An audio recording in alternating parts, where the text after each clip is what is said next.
Middle east की राजनीति में अलग थलग पड़ने की कहानी अगर किसी एक देश के नाम से सबसे पहले जुड़ती है तो वह है ईरान।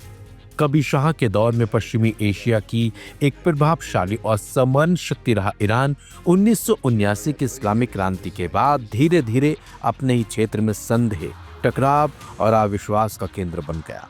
क्रांति के बाद ईरान ने वैचारिक विस्तार, सशस्त्र संगठनों को संरक्षण और पड़ोसी देशों की आंतरिक राजनीति में हस्तक्षेप की नीति अपनाई।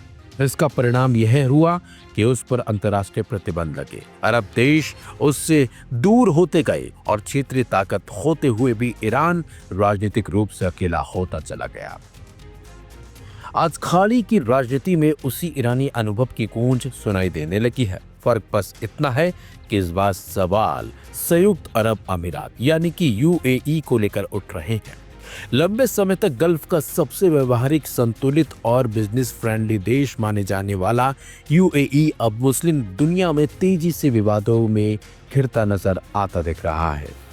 हालिया घटनाक्रम यह संकेत दे रहे हैं कि उसकी आक्रामक क्षेत्रीय रणनीति उसे उसी दिशा में ले जा सकती है जहां कभी ईरान पहुंचा था। इस बदलते रुख की सबसे ताजा और अहम मिसाल सोमालिया है। मोगादिशु सरकार ने यूएई के साथ सभी सरकारी समझौते रद्द कर दिए हैं, जिनमें सैन्य ठिकानों और रणनीतिक इंफ्रास्ट्रक्चर से जुड़े करार शामिल हैं। सरकार का कहना है कि यह फैसला देश की संप्रभुता और क्षेत्रीय अखंडता की रक्षा के लिए जरूरी था। रिपोर्टों के मुताबिक यूएई ने बोसासो समेत कई इलाकों से अपने सैनिक और सैन्य साजो सामान हटाने शुरू भी कर दिया है। यह वही आरोप है जो दशकों तक ईरान पर लगता रहा कि वह सहयोग के नाम पर प्रभाव और कंट्रोल स्थापित करने की कोशिश करता है। सोमालिया यूएई तनाव में सोमालीलैंड और इजराइल का एंगल आग में घी का काम कर रहा है। सोमालीलैंड खुद को स्वतंत्र राष्ट्र मानता है, जबकि सोमालिया उसे अपनी संप्रभु सीमा का हिस्सा बताता है। ऐसे में सोमालीलैंड में यूएई की गहरी दिलचस्पी और इजराइल द्वारा उसकी संप्रभुता को मान्यता दिया जाना मोगादिशु के लिए सीधी चुनौती है।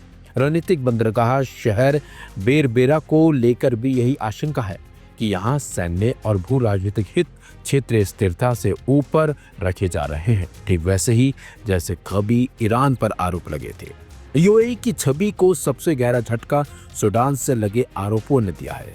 खार्तूम सरकार द्वारा अंतर्राष्ट्रीय न्यायालय में केस दायर कर यूएई पर रैपिड सपोर्ट फोर्सेस को समर्थन देने और दारफुर में मसालिट समुदाय के खिलाफ हो रहे जनसंहार में साझेदार होने का आरोप केवल कानूनी लड़ाई नहीं है, यह मुस्लिम दुनिया में उसकी नैतिक और राजनीतिक साख पर बड़ा सवाल भी है। यह परिदृश्य ईरान पर सीरिया और यमन में मानवीय संकट को बढ़ावा देने के आरोपों की याद भी दिलाता है।